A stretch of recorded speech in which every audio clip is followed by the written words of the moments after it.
시청자 여러분 안녕하십니까? VOA 뉴스투데이 시작합니다. 낸시 펠로시 미국 하원 의장의 타이완 방문으로 중국이 반발하고 있는 가운데 미국 백악관은 중국이 이번 일을 영내에서 군사활동을 강화하는 구실로 삼아서는 안 된다고 밝혔습니다. 또 중국의 행동에 대응할 준비가 됐다면서 영내 핵심 동맹인 일본과도 타이완 문제를 논의했다고 밝혔습니다. 첫 소식 박형주 기자가 보도합니다. 낸시 펠로시 미국 하원 의장의 타이완 방문 다음 날 백악관 대변인은 이번 방문이 펠로시 의장 스스로 결정한 것이라고 밝혔습니다. 그러면서 펠로시 의장은 그럴 권리가 있으며 이 같은 결정은 미국의 하나의 중국 정책과도 부합한다고 강조했습니다. The speaker has the right to make a decision on where she chooses to travel. We provide the assistance and the kind of the geopolitical briefing and kind of what we believe the national security reasons are for, or lay that out for her as she makes a decision. We do not decide where she goes. 펠로시 의장의 타이완 방문에 대해 반격이 있을 것이라는 중국의 경고에 대해서는 단호한 입장을 밝혔습니다. 중국은 이번 방문을 영내 군사활동 고조의 명분으로 삼지 말아야 하고 미국은 위기 상황을 원하지 않지만 중국의 선택에 대한 준비도 돼 있다고 밝힌 것입니다. There's no reason for Beijing to turn this visit, which is consistent with our policy, into some sort of crisis, or to use it as a pretext to increase aggressive military activity in or around the Taiwan Strait, as you just asked, Nancy. But again, it doesn't change anything.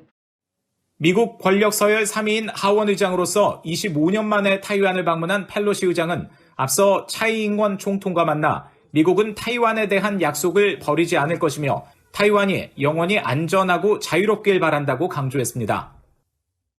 We are supporters of the status quo and the rest. We don't want anything to happen to Taiwan by force. So strength, and one of the biggest sources of strength is democracy. 앞서 중국 정부는 전날 밤 니콜러스 번스 미국 대사를 긴급 조치해 펠로시 의장의 타이완 방문에 대해 항의하고 다음날 외교부 대변인 성명을 통해 결연하고 강력하며 효과적인 조치를 취할 것이라고 경고했습니다. 바이든 행정부는 영내 핵심 동맹인 일본과도 이 문제를 논의했습니다. 백악관은 2일 제이크 설리번 국가안보보좌관이 워싱턴을 방문한 아키바 다케오 일본 국가안전보장국장과 만나 인도태평양의 평화와 안보의 중심축인 미일 동맹에 대해 논의하고 특히 타이완 해협에서 평화와 안정 유지의 중요성을 재확인했다고 밝혔습니다. 타이완 방문을 마치고 3일 밤 한국에 도착한 펠로시 의장은 4일 김진표 한국 국회의장과 만나 북한 문제를 비롯한 인도태평양 지역의 안보, 경제협력, 기후위기 등을 논의할 예정입니다. 또 판문점 공동경비구역 JSA를 방문할 것으로 전해졌는데 중국은 물론 북한의 인권침해 문제에 대해 강하게 비판해온 펠로시 의장이 이곳에서 어떤 메시지를 낼지 관심이 모아집니다. VOA 뉴스 박형주입니다.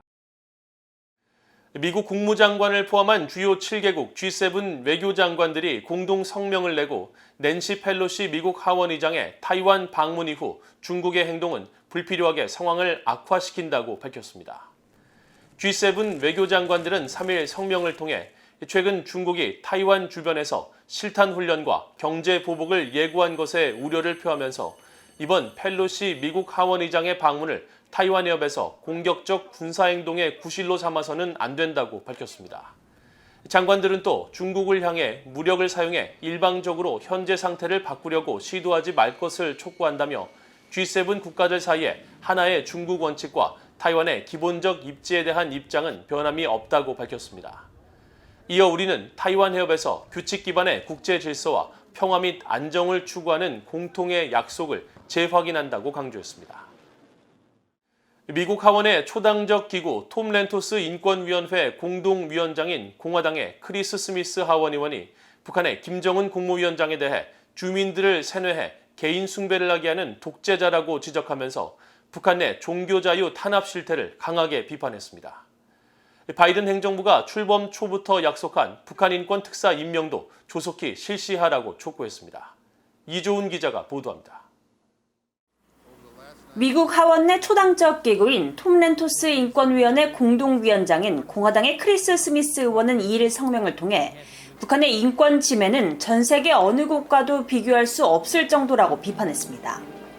최근 국제종교자유위원회가 발표한 북한 내 종교자유 침해 보고서를 언급하며 북한에는 종교적 신념 때문에 7만 명에 달하는 주민들이 감옥에 있다는 끔찍한 내용의 보고가 있다며 이같이 비판한 겁니다.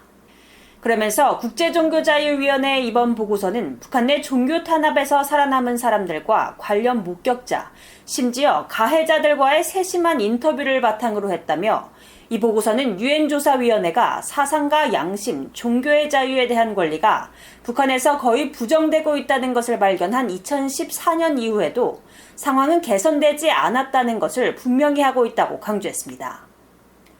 앞서 지난달 29일 미국 정부 산하 독립기구인 국제종교자유위원회는 북한의 종교 탄압 실태를 담은 새 보고서를 통해 북한 노동당이 형사처벌과 의무교육, 사상 강요 등을 통해 조직적으로 종교자유 침해를 주도하고 있다고 지적했습니다.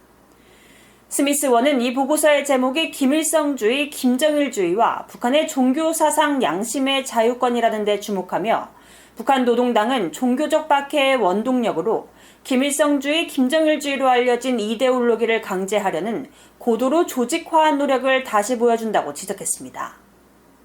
스미스 의원은 이어 북한 정부는 독재자 김정은이 맹신을 요구하고 주민들을 세뇌해 개인 숭배를 따르도록 하는 전체주의적인 스탈린주의 정권이라고 비판했습니다. 이어 이런 사악한 정권과는 극명하게 대조적으로 이웃국가인 한국이 최근 북한 인권대사를 임명한 건 고무적이라고 평가했습니다.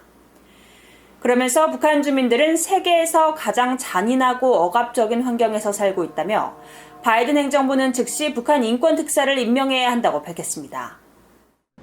하원에서 각국의 인권 문제를 다루는 인권위원회의 공동위원장인 스미스 의원은 특히 5년 넘게 공석인 미국의 북한 인권 특사직은 2004년 제정된 북한 인권법에 의해 위임된 직책이라면서 조속한 임명을 촉구했습니다. VA 뉴스 이존입니다. 보니 젠킨스 미국 국무부 분축 국제안보 담당 차관은 북한의 지속적인 대화 거부는 도전을 제기하지만 미국은 비핵화 목표를 향한 외교적 노력을 계속할 것이라고 밝혔습니다. 젠킨스 차관은 3일 뉴욕 유엔 본부에서 시작된 제10차 핵확산 금지 조약 NPT 평가 회의를 계기로 연 외신 기자회견에서 북한의 NPT 복귀를 위해 어떤 추가 노력이 필요하느냐는 질문에 이같이 말했습니다. 젠킨스 차관은 그러나 북한이 대화를 거부하는 상황이 우리의 능력을 제한하지 않으며 또 우리가 비핵화를 포기하거나 이를 위한 노력을 계속하지 않겠다는 의미가 아니라고 강조하고 이 문제와 관련해 영내 동맹국들과 긴밀히 협력할 것이라고 덧붙였습니다.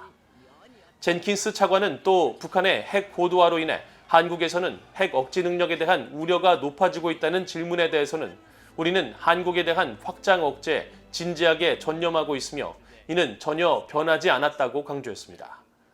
앞서 젠킨스 차관은 2일 사회연결망 서비스 트위터를 통해 제10차 핵 비확산 NPT 평가회의를 계기로 한국의 함상욱 외교부, 다자 외교조정관을 만났다면서 북한의 제재 회피 방지를 위해 설립된 정보공유협의체 태평양 안보 해양교류 PSMX에 대한 한국 정부의 협력에 사의를 표한다고 밝히고 태평양 안보 해양교류는 북한의 제재 회피를 퇴치하는 데 가시적인 결과를 제공하고 있다고 강조했습니다. 조지 W. 부시 센터에서 지난 10여 년간 북한 인권 문제를 다루고 탈북민 지원 사업을 펼쳐왔던 린지 로이드 인권 담당 국장이 지난 1일 댈러스에서 지병으로 세상을 떠났다고 조지 W. 부시 센터가 밝혔습니다. 부시 센터는 2일 추모 성명을 통해 로이드 국장은 미국에 정착한 탈북민들을 지원하기 위한 북한 자유장학금 등 전 세계 자유와 민주주의 발전에 적합한 독창적인 연구와 프로그램을 마련해왔다면서 그의 별세 소식을 전했습니다. 조지 W. 부시 대통령도 이날 추모 성명에서 로이드 국장은 부시 센터 내 헌신적인 리더였다며 자유와 민주주의에 대한 그의 헌신은 영감을 주고 전 세계인들에게 이익이 됐다면서 그의 친절함과 지성을 그리워할 것이라며 애도했습니다. 이상으로 VOA 뉴스투데이를 모두 마칩니다. 시청해주신 여러분 고맙습니다.